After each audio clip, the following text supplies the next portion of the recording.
കോൺഗ്രസ് മുക്ത ഭാരതത്തിന് വേണ്ടി BJP ആഹ്വാനം ചെയ്യുമ്പോൾ ഞാൻ കോൺഗ്രസ്സുകാരനാണെന്ന് പറയാൻ ഉള്ള ഒരു ആത്മധൈര്യം ഉണ്ടല്ലോ, അത് പിഷാരടിയിൽ കണ്ടില്ല നമ്മൾ. ഇപ്പോൾ സിനിമാക്കാരെ സംബന്ധിച്ച് സിനിമാക്കാർ വളരെ സേഫായിട്ടാണ് ഇത്തരം നിലപാടുകൾ സ്വീകരിക്കുക. അത് എത്ര വലിയ മെഗാസ്റ്റാർ ആണെങ്കിലും സൂപ്പർ സ്റ്റാർ ആണെങ്കിലും വളരെ സേഫായിട്ടാണ് കളിക്കുക. കോൺഗ്രസ് മുക്ത ഭാരത് ഒരു കോൺഗ്രസ്സുകാരനാണെന്ന് അറിയപ്പെട്ടാൽ കേന്ദ്ര ഏജൻസികളാൽ വേട്ടയാടപ്പെടുമെന്ന് ഉറപ്പുള്ളൊരു സമയത്ത് ഒരു രാഷ്ട്രീയ പാർട്ടിയില്ലാത്ത പൃഥ്വിരാജും ദുൽഖർ സൽമാനും അനുഭവിച്ച് നമ്മൾ കണ്ടാണല്ലോ. പിഷാരടി എന്ന ഒരു വ്യക്തി ഞാൻ കോൺഗ്രസ്സുകാരനാണെന്ന് ഉറക്കെ പറഞ്ഞെങ്കിൽ അതൊരു രാഷ്ട്രീയ ബോധ്യം തന്നെയാണ്. ഈ ലിറ്ററേച്ചർ ഫെസ്റ്റിലും വന്ന് അദ്ദേഹം പറഞ്ഞു ഞാൻ കോൺഗ്രസ്. അപ്പോൾ രാഷ്ട്രീയം തിരിച്ചറിയാത്ത ആളല്ല രമേശ് പിഷാരടി, പക്ഷെ അദ്ദേഹം ഒരു പൊളിറ്റിക്കൽ ഫൈറ്റിന് പറ്റിയ ആളാണോ എന്നുള്ളത് ഒരു ക്വസ്റ്റ്യനാണ്. ഒരു രാഷ്ട്രീയ പോരാട്ടത്തിന് പാലക്കാട് പോലൊരു മണ്ഡലത്തിൽ പറ്റിയ ആളാണെന്നുള്ള ക്വസ്റ്റ്യൻ മാത്രമേ എനിക്കുള്ളൂ. വ്യക്തിപരമായി അദ്ദേഹം രാഷ്ട്രീയ ബോധ്യമില്ലാത്ത ആളോ അദ്ദേഹം രാഷ്ട്രീയം പറയാത്ത ആളോ അദ്ദേഹത്തിൻ്റെ രാഷ്ട്രീയത്തിൽ നമുക്ക് അഭിപ്രായ വ്യത്യാസം ഉണ്ടാവാം. അദ്ദേഹം കാര്യങ്ങളെ വ്യാഖ്യാനിക്കുന്ന രീതിയിൽ അദ്ദേഹം കാര്യങ്ങളെ ഗ്രഹിക്കുന്ന രീതിയിലൊക്കെ അഭിപ്രായ വ്യത്യാസം ഉണ്ടാകും. പക്ഷേ അദ്ദേഹം രാഷ്ട്രീയം അറിയാൻ പാടില്ലാത്ത വെറും കോമാളിയാണെന്ന് വിളിക്കുന്നത് ശരിയല്ല എന്നാണ് അഭിപ്രായം. പക്ഷേ തോമസ് ഐസക് അവിടെ ഉന്നയിക്കുന്ന ആക്ഷേപം ആ ആരോപണം എന്താണ്? അതായത് തമാശ പറയുന്ന ഒരാളെ കൊണ്ടുവന്ന് സ്ഥാനാർത്ഥിയാക്കി നിർത്തിയിരിക്കുന്നു. അതാണ് അദ്ദേഹം ഉദ്ദേശിച്ചത്. ഈ കോമാളി വിളി കടന്നുപോയെങ്കിൽ പോലും അദ്ദേഹം ഉദ്ദേശിക്കുന്നതാണ് തമാശ പറയുന്ന ഒരാളെ വളരെ ഗൗരവമുള്ള പൊളിറ്റിക്കൽ ഫൈറ്റ് നടക്കേണ്ട പാലക്കാട് പോലൊരു മണ്ഡലത്തിൽ കൊണ്ടുവന്ന് നിർത്തിയിരിക്കുന്നു. ആ വിമർശനം വാലിഡാണെന്നാണ് എനിക്ക് തോന്നുന്നത്. അതൊരു വിമർശനം തന്നെയാണ്. അവിടെ LDF ചെയ്യുന്നതാണ് ഈ NMR റസാഖ് എന്ന് പറയുന്ന അദ്ദേഹം. ഞാൻ പാലക്കാട് ജോലി ചെയ്തപ്പോൾ ഞാൻ അദ്ദേഹത്തിൻ്റെ ഹോട്ടലിൽ പോയി ഭക്ഷണം കഴിച്ചിട്ടൊക്കെ ഉണ്ട്. അദ്ദേഹത്തെ കണ്ടിട്ടു നേരിട്ട്. അപ്പോൾ ഈ പറയുന്ന മനുഷ്യൻ ഇന്നയാളാണെന്ന് എനിക്കറിയില്ലായിരുന്നു. ഈ സ്ഥാനാർത്ഥി പ്രഖ്യാപനം നടത്തിയപ്പോൾ ഞാൻ വെരിഫൈ ചെയ്യുകയാണ് ചെയ്യുന്നത്. അപ്പോൾ അദ്ദേഹം എല്ലാ രാഷ്ട്രീയ കക്ഷികളുമായിട്ടും വളരെ അടുത്ത സൗഹൃദമുള്ള ആളാണ്. ഒരു പക്ഷേ ഷാഫി പറമ്പിലുമായിട്ട് പോലും അടുത്ത സൗഹൃദമുള്ള ആളാണ്. അപ്പോൾ അങ്ങനെ ഒരാൾ എന്താണ് അതിൻ്റെ റീസൺ?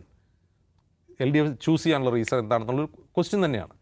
ആ റീസണേ ഉള്ളൂ, അദ്ദേഹത്തിൻ്റെ കമ്മ്യൂണിറ്റിയിൽ നിന്ന് വരുന്ന വോട്ടിനെ സ്പ്ലിറ്റ് ചെയ്യുക എന്നുള്ളതാണ്.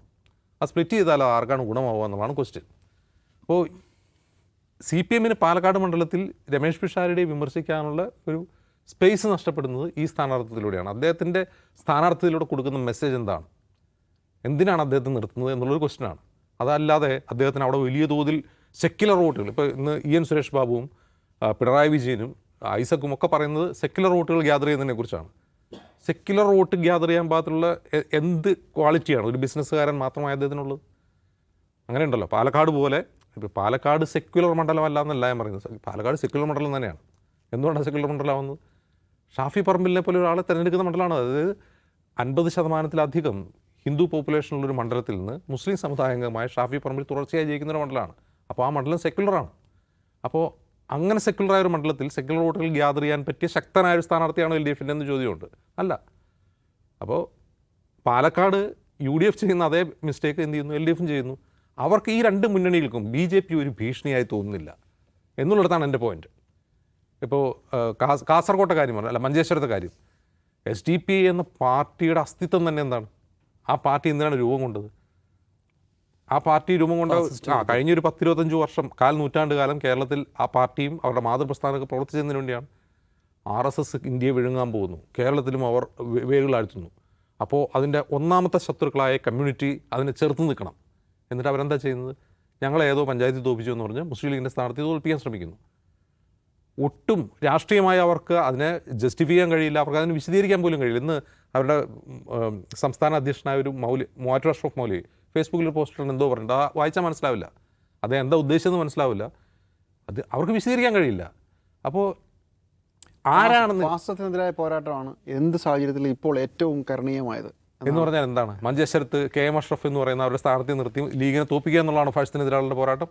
അപ്പോൾ ഇവരെന്താണ്? UDF-ന് BJP പ്രധാന ഭീഷണിയല്ല, LDF-നും പ്രധാന ഭീഷണിയല്ല, SDPIക്കും പ്രധാന ഭീഷണിയല്ല, പിന്നെ ആർക്കാ ഭീഷണി? അപ്പോൾ BJP ചോദിക്കാം ഞങ്ങൾക്ക് എന്താ പ്രശ്നം എന്ന് ചോദിക്കാമല്ലോ. ഇനി മറ്റൊരു ചോദ്യം കൂടിയുണ്ട്, ഈ BJPയെ വലിയ ശത്രുവായിട്ട് കാണണോ എന്നൊരു ചോദ്യം കൂടി ചിലർ ചോദിക്കാറുണ്ട്. അതിനങ്ങനെ വലിയ ഭീഷണിയായിട്ട് കാണണോ? അങ്ങനെ കാണണോ എന്ന് ചോദിക്കുന്നവർ ജസ്റ്റ് ഉത്തരേന്ത്യയിലേക്ക് നോക്കുക. അവിടെ ഉണ്ടായിട്ടുള്ള എല്ലാ വീഴ്ചകളും, അവിടെ ഉണ്ടായിട്ടുള്ള ജാഗ്രത കുറവുകളും, ത്രിപുര, ബംഗാൾ ഒക്കെ ജാഗ്രത കുറവുകളിൽ എന്താണ് പിന്നീട് സംഭവിച്ചതെന്ന് മനസ്സിലാവുക. ഈ ഭൂതം ഈ കൂടാരത്തിനകത്ത് കയറിയിരുന്നാൽ പിന്നെ ഇറങ്ങിപ്പോവില്ല എന്ന അടിസ്ഥാന ബാലപാഠം, രാഷ്ട്രീയ ബാലപാഠം, ഇന്ത്യൻ രാഷ്ട്രീയത്തിൻ്റെ ബാലപാഠം ഈ പാർട്ടികൾ മനസ്സിലാക്കുക. അത്രയേ ഉള്ളൂ.